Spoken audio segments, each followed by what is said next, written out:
محترم معزز بزرگوں دوستوں،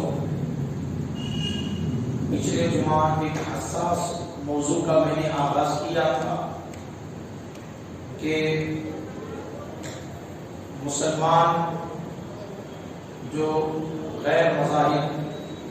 تہواروں کی طرف جا رہے ہیں اور بدمذہب کردار کو اپنا رہے ہیں، ان کے جشن میں شامل ہونا، ان کی عید میں، ان کی خوشیوں میں شریک ہونا، یہ مسلمانوں کا شیوا ہوتا چلا جا رہا ہے۔ تو ان خرابیوں کو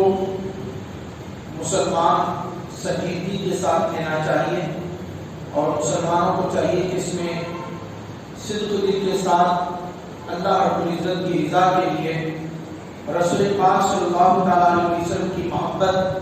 اور آقا علیہ السلام کے ساتھ جو ایک مسلمان کا قلبی تعلق ہوتا ہے،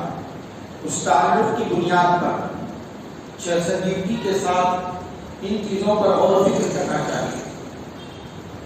یاد رکھ لیں، میرا یہ خطاب، میرا یہ بیان جو پچھلے جمعہ میں ہوا اور اب کی بات بھی دوبارہ میں اس موضوع پر لے کر حاضر ہوں، یہ ہرگز کسی ایک شخص کی مخالفت میں یا کسی ایک قوم کی مخالفت میں نہیں ہے، کسی کے مقابلے میں نہیں، نہ اس سے کسی کی برائیوں کو چھالنا مقصود ہے۔ خدا اس بات کو سمجھے کہ ہمارا مقصد مسلمانوں کے درمیان پیدا ہونے والی خرابیوں کو اور مسلمانوں کے درمیان جو نظریاتی برائیاں پھیل رہی ہیں ان برائیوں کا سد باب کرنا مقصود ہے، یعنی بیماری کا ذکر کرنا ہے، بیمار کا نہیں۔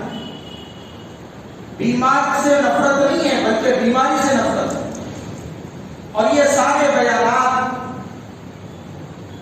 کتنے بھی علماء کرام کے ہو، کبھی کسی کا مقصد جو ہے کسی سے کوئی گناہ ہو گیا تو اس گناہ گار کی گناہوں کو اچھالنا نہیں ہے، بلکہ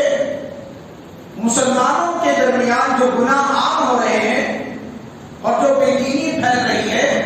اس بے دینی کا سد باب کرنا مقصود ہے۔ چند باتیں غلط فہمی کی وجہ سے، کم سمجھی کی وجہ سے، بلکہ نہ سمجھی کی وجہ سے مسلمانوں سے ہو جاتی ہے۔ انسان ایک غلطیوں کا پتلا ہے، خطاؤں کا پتلا ہے، انسان سے خطا ہوتی ہے، انسان نہیں ہے کہ جس سے خطا ہوتی ہے، لیکن انسان کی خوبی یہ ہے کہ وہ خطا پر ڈٹا ہوا نہیں رہتا